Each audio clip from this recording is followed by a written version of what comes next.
Welcome to the next of our leaders' interviews for this election 2023, and it's not his first rodeo. Winston Peters joins me this morning. Hello, sir. Hello, and thanks for having me on your program. No, my pleasure. I saw the video this morning, I must admit. You guys are having a lot of fun with your electioneering this time around.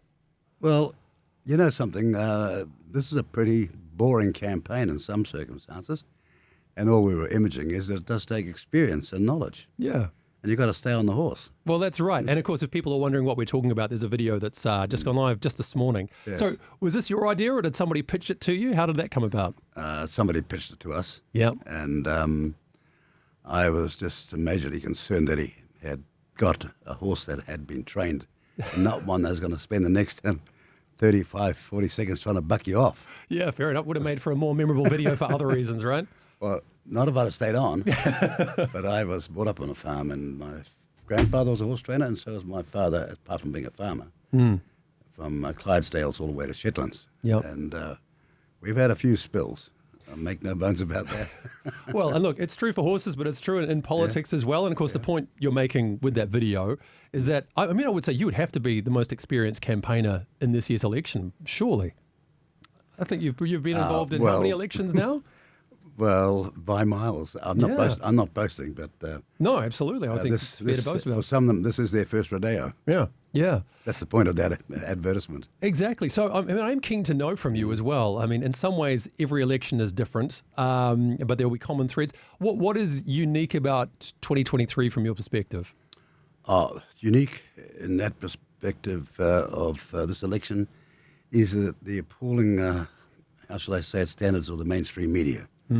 And thank heavens, although it's got many distractions, the social media is some way a replacement.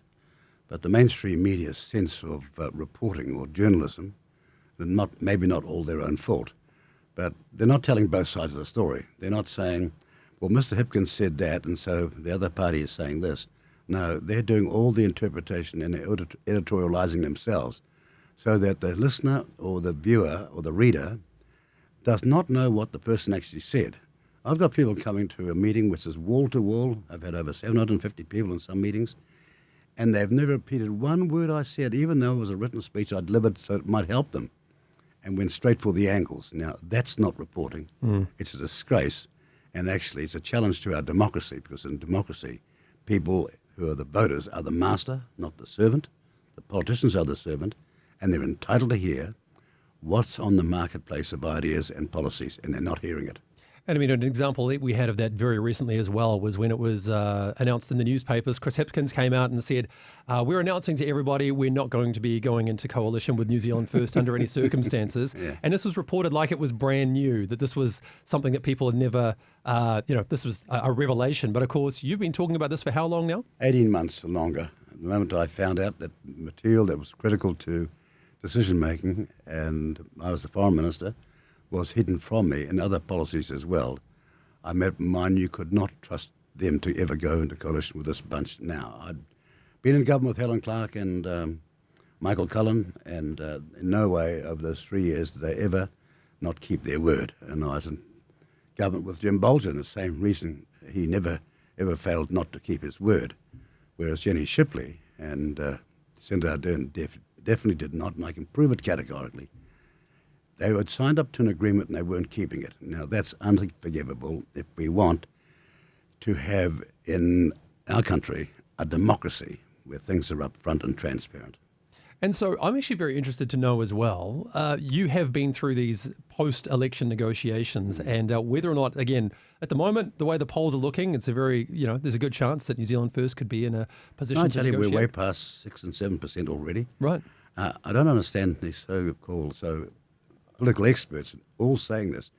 They know full well that Talbot Mills' last poll, which was a very reliable but understated poll for New Zealand First, had it at 6. And we're climbing rapidly now. And so it's not a matter of if, and it's not a matter of being immodest or arrogant, but we've worked real hard around the country from Invercargill to Kaitaia and had massive public meetings, none of which have been reported. But they have been on social media and people are following it. And that's why our social media page has got 50,000 more people on it than, for example, Luxon. Now, he's the Prime Minister. He's the leader of the National Party.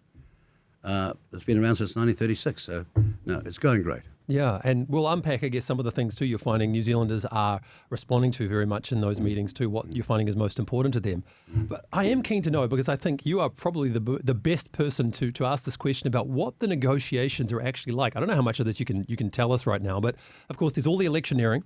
The parties come out and say, this is what's important to us, that's what's important to them. And then, of course, post-election, you walk into the room with these people, as you have done a number of times now. What are they really like? Is it the bit where people sit down and go, okay, we know we said this, but what we mean is this, or this is what's really important, and how much leverage you have in negotiating as a coalition partner? Well, it depends on the person and depends on their experience as well. The thing that you have to contemplate, and it goes with the territory, so to speak, is on election night, when the voters have spoken, they have set out what they want in terms of the numbers in Parliament. Sure. And no matter what your past proclivities or your dislikes may be or your aversions may be, there is something far bigger in front of you, and that is the need to form a stable government.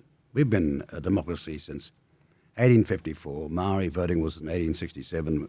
Women voting was in 1893. We've been the most comprehensive democracy in the world. And stability is important, and that's all on the line on this election, because democracy itself is under threat with the challenge to the principles and the constitutional rights of ordinary New Zealanders.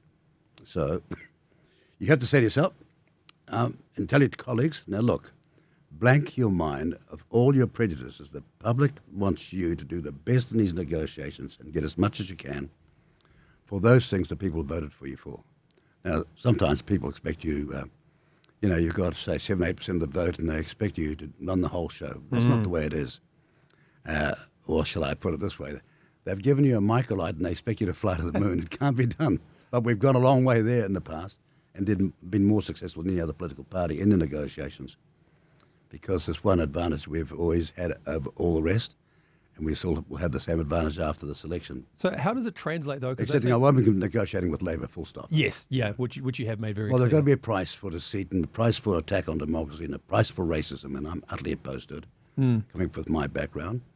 But the thing is that negotiations about whether you're prepared to put it all on the line to get the best you can for the people who voted for you. And you've been very upfront with, I think there's about 33 odd points that are on the New Zealand First website, just to go through one for one. So, I mean, this might be a crude way to look at it. Does it translate as, you get one point per percentage point? Like when you're going in there to say, how much leverage you have in terms of how many things you can realistically expect to become a part of the next government? Is that, how do you factor in how much of your support? This has been difficult. This has been difficult in this campaign because of the government's massive overspending, and the current budget has got 14 billion more cost in it than were predicted in the forecasts of when I was in government of 2019. 14 billion more in a worsening economy with China in trouble, and some of the promises being made now are breathtaking. But on the 12th of December will come the pre-election financial or fiscal update. It's the fiscal update that's coming out.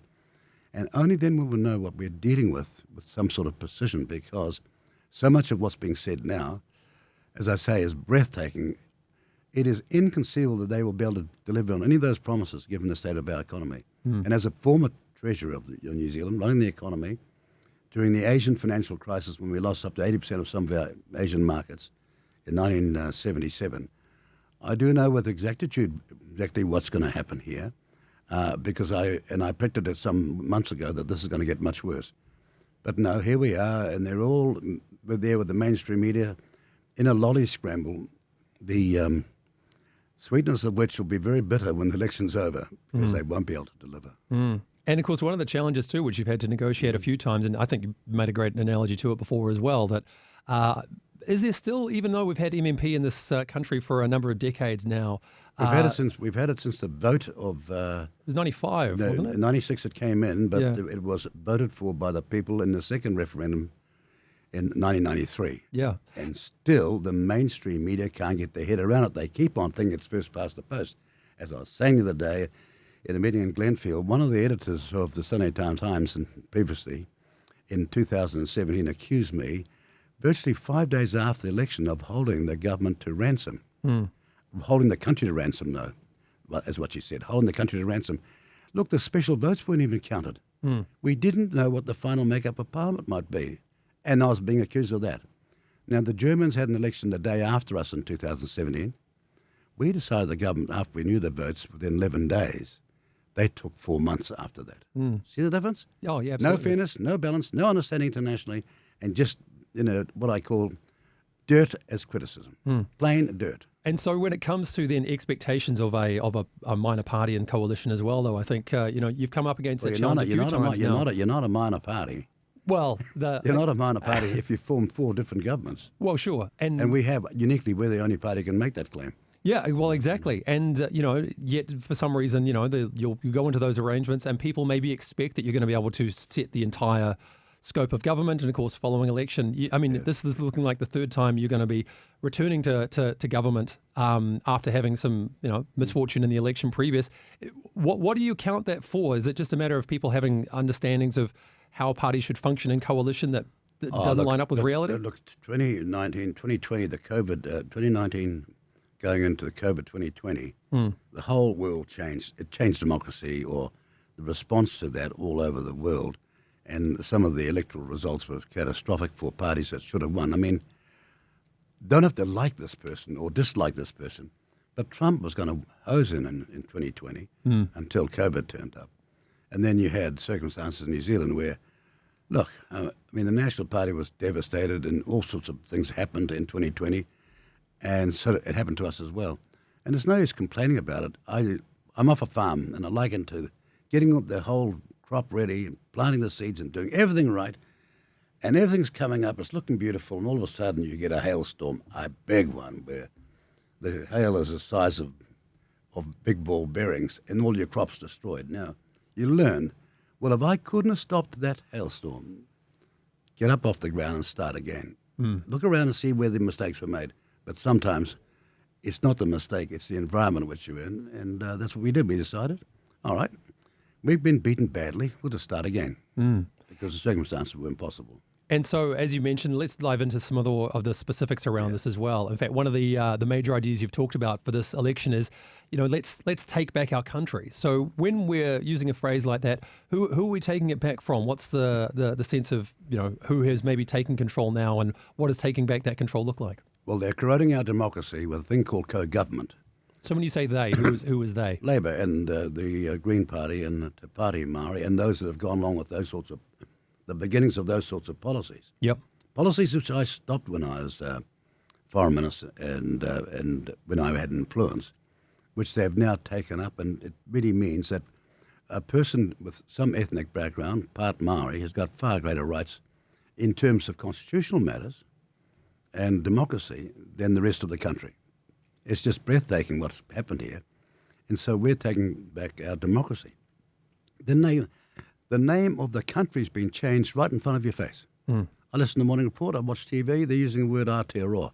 That's a French Polynesian name. It doesn't belong here. And it's certainly not the name for South Island, which is Te Waipounama, as all the people down there, Ngai Tahu, will tell you. But right in front of our face, they've taken their name away without any referendum, any decision, just done it. And we're going to take back the name of the country to New Zealand, which is the country we've spent billions and billions on, when we're trying to sell our product offshore, and we're an export-dependent country.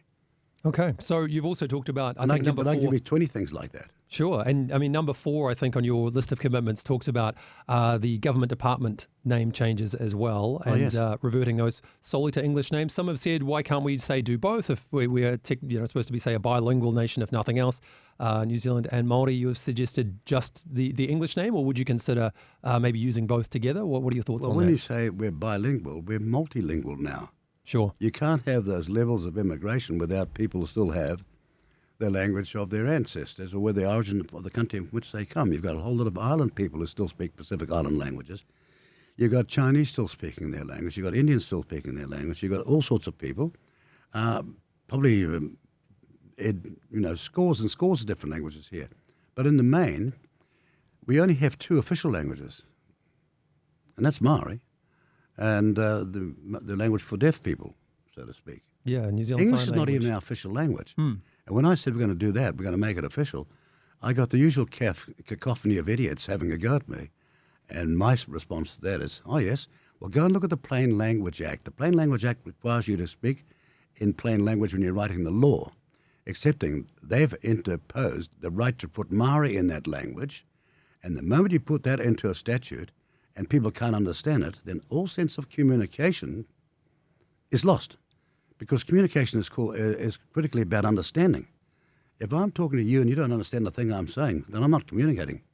And so if you go, for example, to the hospital and Te Wharaora has got all sorts of Maori names up there whilst you're not getting treatment, or you're waiting in an ambulance for 4 hours to get out of the ambulance because the emergency department's so packed, or you're waiting 8 years for operation.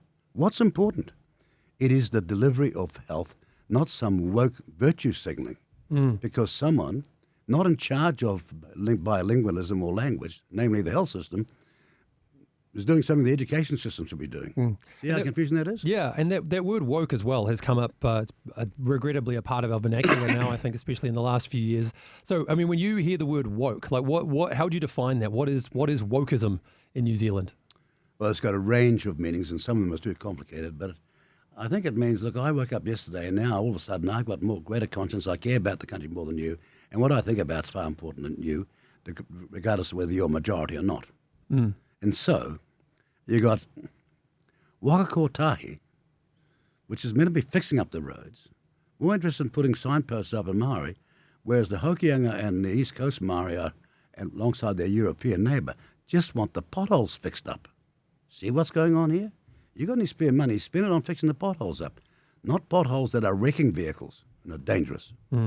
And so, as you mentioned beforehand, you just recently had a community meeting in Glenfield, but you've had numbers all over the country now. You're mentioning in the South Island just earlier as well.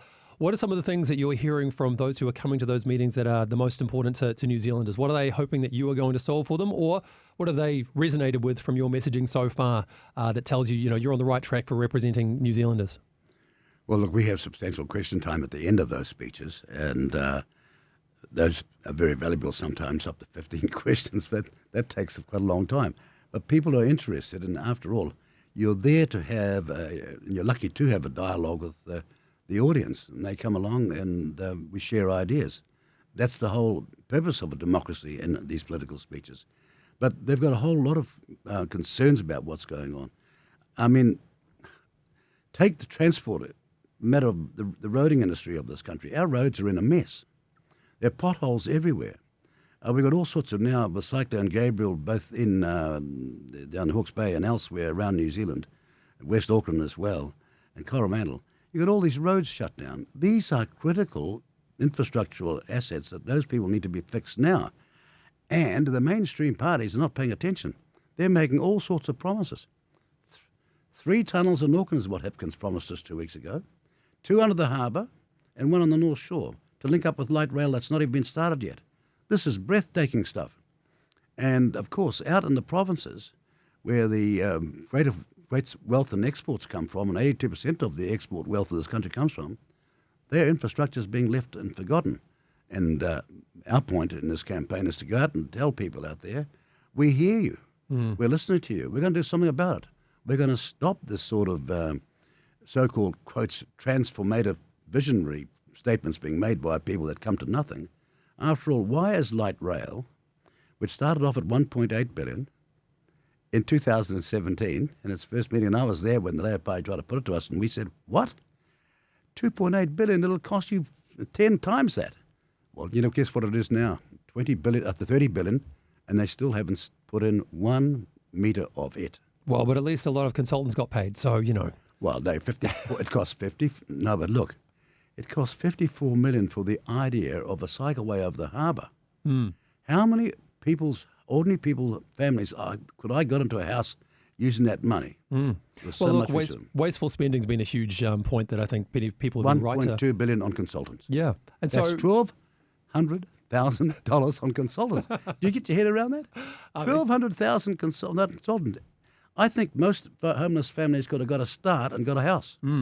And so besides infrastructure projects as well, what are some of the other things that you think are the most important? I mean, as I said, you've got a number of commitments that are on the New Zealand First website that people can find. It's all the fundamentals. Start with the cost of living. It is killing a lot of people now. So one party's got a policy called the squeeze middle. Well, they're not actually getting it clear in their mind. The fact is the cost of living has a number of features about it. And the most critical and feature, which is an absence of action, is a failure of the political system to line up the supermarkets and get accountability, or to line up the banks and get accountability. There have been 5 inquiries by Australian politicians in Canberra into Australian banks in Australia, and the same banks in New Zealand no inquiry at all. And they're making the biggest profits here in New Zealand. Why has not been a response to that?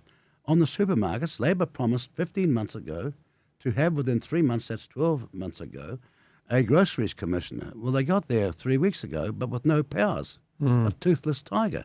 No, if you want to do something about it, get out there and give them to know that your intentions are serious and you're not going to put up with being the victims of exorbitant pricing, where some are charging 19% more this year in just 12 months than they were last year. Now, that's what I mean by doing those things. Now, we have said, like, in terms of goods and services tax, we need to look at that. But in many ways, we can do far better than that if we just got a far more accountable system in our supermarkets and in our banking. And New Zealand used to be a low-cost country when it came to those things.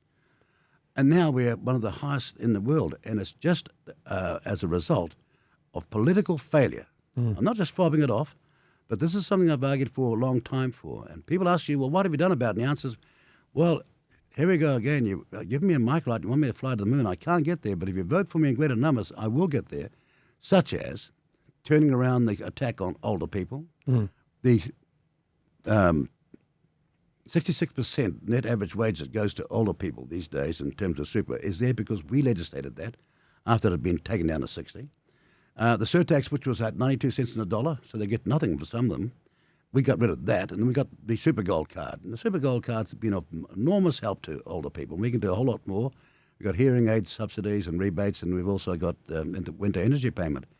But we can do a whole lot more, and that's what the plan is in 2023, is to get the politicians back to not their dream projects, but to all the basics. In the cost of living, in health, in education. Well, let's talk about then a few of the other issues as well that our listeners have got in touch with questions about. And I know you have strong feelings about this first point too, but do we have a problem with free speech in New Zealand? No, we don't. Because that's free speech is the critical essential difference between democracy and dictatorships.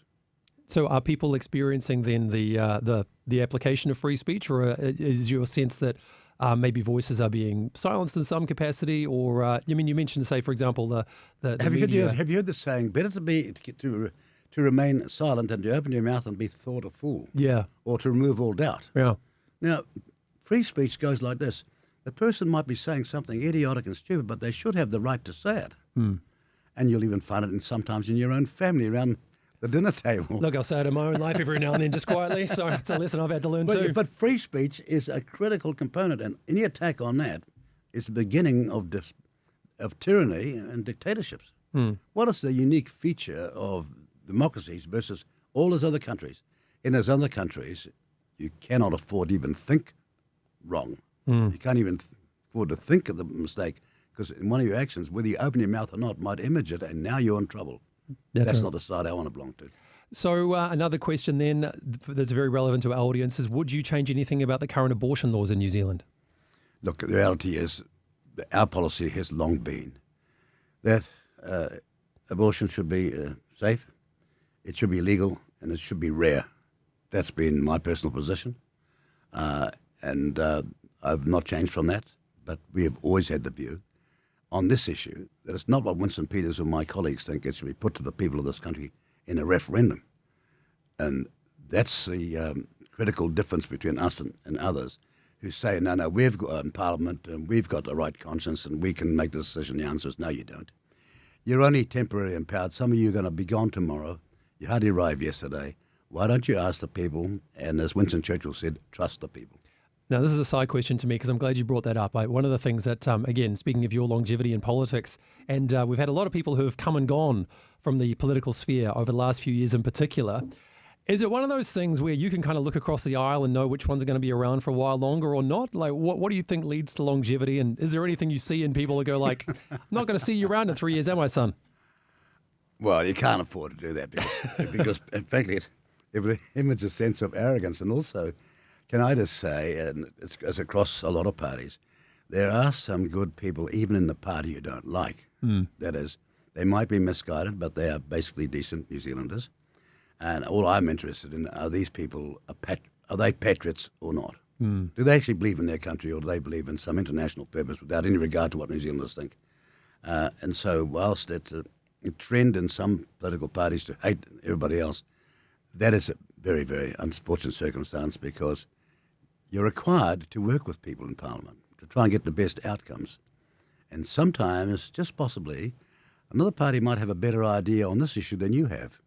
So just kindly, as they say, listen in and just make sure that you make the progress. So back to a question then from one of our listeners on this front then. How would you stop talent from leaving New Zealand? That is a very, very disquieting question, because we all used to have OE. I went overseas to work in the BHP in Newcastle on the blast furnace floor, and then in Snowy Mountains, 11 miles through the ground and as a tunneler. And we went over for overseas experience, but now it's OF, overseas forever. That's the tragedy. And the only way you can stop people from leaving this country is pay them competitively. And that's why New Zealand First wants to get back to the basics. Before you make all these highfalutin promises, let's pay our young, talented people, in which we've invested 18 years of education, to stay and make and create our future economy, not for free, the economy of some other country. The big beneficiary in our mistakes is Australia now. Okay, so for this next part of the interview, one thing that I've been doing with each of the leaders that have come through is something I like to call Pass It On, where the previous leader gets to ask a question of the next, and then, of course, you have the privilege for the person following you. So Chris Luxon was in studio before yourself a few days ago, and he had a question for you, and that question was, how would you unite New Zealand? Well, first of all, my party represents that name and that image and that dream. Our party is called New Zealand First, not second, third, fourth or fifth, or in reading and literature and economic performance way down the bottom. No, we want New Zealand first, New Zealand to be first again. That's why the party's called New Zealand First. The second thing is the unity based on governance for the mass majority, not the chosen few. And whatever criticism they might make of New Zealand First, we are not a party for a minority. We're a party that kept our focus on the fact that you need a successful business to pay wages and proper wages to successful workers. That we're all in this together. There's a pact that we need to have that says if we put our unity and our labour and our sweat and toil together, we can recreate this country's wealth and be a much more successful country. That's what unity is based on. It's remembering this. It's called democracy. Democracy is about majorities, hopefully mass majority, not minorities. Well, look, the leader who's going to be following you in the studio is going to be Carmel Cipolloni, Deputy Prime Minister of New Zealand. So do you have a question you'd like to ask her? Well, again, it might be a marvellous strategy you've got, but no, I haven't got a question to ask her because I was there for 3 years and they hid material from me, and I'm not interested in asking any more questions because I know that there's got to be a price for that sort of deceit. I'm not blaming her personally. She's a nice person. But I don't have any questions for a party that I was horrified, and my colleagues were horrified to find had done that. Okay, so then the final question, why should a Christian vote for New Zealand First? Well, if you put it that way, when we talk about democracy, democracy is the flower of the Judeo-Christian ancestry of this country. It flourished in all sorts of countries, but all of them have that similar, identical origin. And I understand that, first of all. I'm not ashamed to say that I happen to be Protestant. Had I been born a Catholic, I'd be probably proud of that, or any other religion. But I'm not ashamed of my background or the fact that I did Hebrew for my language at university, and the Old Testament was my textbook, so to speak, because when I was young, I came to the conclusion that there were two things that one needed to understand with great clarity, was the Old Testament in particular, and the works and the books of Shakespeare. And you got a pretty good grounding in the fact that all the human foibles, failings, and attributes have never changed. Jealousy, envy, love, charity have never changed. So, it's, how shall I put it, asking that question in terms of who should a Christian vote for, begs someone to act in a way that's not, how shall I say, applauded by the gospel in the sense you're meant to be humble. You get my point here? I do. And humility prevents me going on any further. Well, Winston Peters, we really appreciate you making the time to talk to us today, and we look forward to seeing how the election results go, potentially in your favour in a few weeks' time. But Winston Peters from New Zealand First, thank you again. Well, look, thank you very much. But I want to say to all your listeners, whatever you think or what you intend to do, for goodness sake, get enrolled and take part in this election, because your democracy is hanging by a thread and you need to do something about it, not for Winston Peters or New Zealand First, but for your children and your grandchildren's sake. Thanks.